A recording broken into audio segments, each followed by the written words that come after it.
Hello guys, mapagpalang araw po sa ating lahat. Muli, ako po si Baby Boy, Man of God. Ang pag-uusapan natin ngayon is about sa nangyari kahapon. Kahapon po dito sa lugar namin is sobrang lakas ng ulan na talaga naman na yung ulan na bumuhos hindi inaasahan.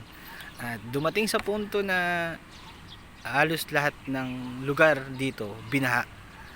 Ngayon dahil sa ang tagal po mga kapatid, umulan siguro ng almost mga 2 to 3 hours ganun, kaya tuloy-tuloy yung bagsak ng ulan, kaya yung iba na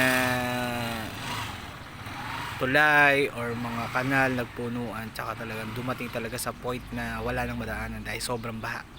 Ngayon po sa nangyayaring ganun, marami pong nagsipose, marami pong kumbaga yung pagkakataon na yon, marami pong tao na nakaalala sa Diyos. Maraming tao ang nagimbal, nabahala, natakot dahil sa nangyari, di ba? Minsan po kasi ang tao ngayon tsaka na lang tatawag sa Panginoon pag may mga bagay na nangyari hindi maganda sa buhay nila. Diba? Yun po yung nakakalungkot.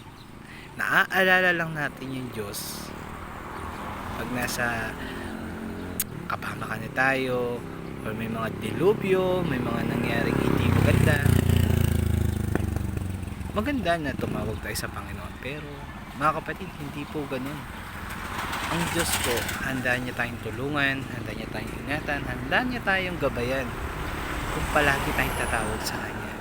Alam mo, kung ikaw ay may Diyos at ikaw ay nananampalataya kay Jesucristo bilang Diyos sa tagapagligtas, hindi ka matatakot.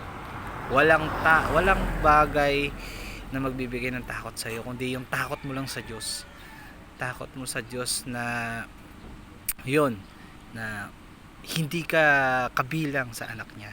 Yun yung magiging takot mo, kasi once na mangyari yun na ikaw ay hindi anak niya, may tendency po na hindi ka na maliligtas, dahil unang-una sa lahat, nireject mo siya, hindi mo siya tinanggap bilang Diyos at tagapagligtas ng buhay mo.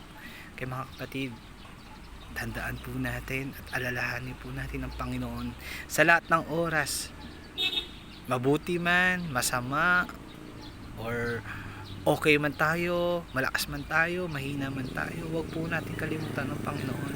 I-priority po natin siya sa buhay natin, at palagi tayo magbigay ng time para sa Kanya, sapagkat ang Diyos mapagmahal, ang Diyos makapangyarihan, wala siyang hindi kayang gawin sa atin. Kaya mga kapatid, sikapin po natin na wag lang natin alalahanin ang Panginoon sa oras ng kalamidad, kundi alalahanin natin ang Panginoon hanggat tayo nabubuhay.